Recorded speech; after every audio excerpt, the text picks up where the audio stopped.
Cette conférence a pour but de réfléchir à une posture à adopter face au changement. Et de ce point de vue-là, les artistes et les peintres notamment ont beaucoup de choses à nous apprendre.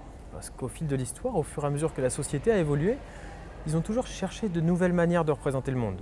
Jackson Pollock, dans les années 40, disait qu'on ne pouvait pas représenter l'époque de l'avion à réaction et de la bombe nucléaire de la même manière qu'on représentait celle des charrettes et des mines de charbon.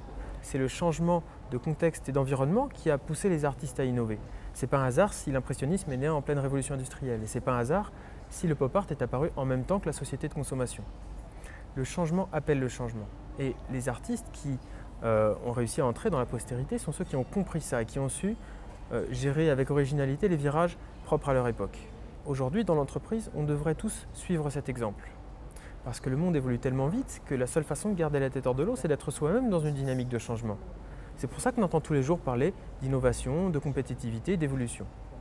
Alors le propos de cette conférence, c'est d'étudier les postures de créativité auxquelles ont recouru certains grands artistes pour proposer une vision du monde innovante et moderne au sens large du terme. Comprendre comment ils s'y sont pris et se demander de façon très pragmatique quel sens ça peut avoir pour nous dans l'entreprise. Quelles applications concrètes on peut trouver dans nos activités à ces postures de créativité.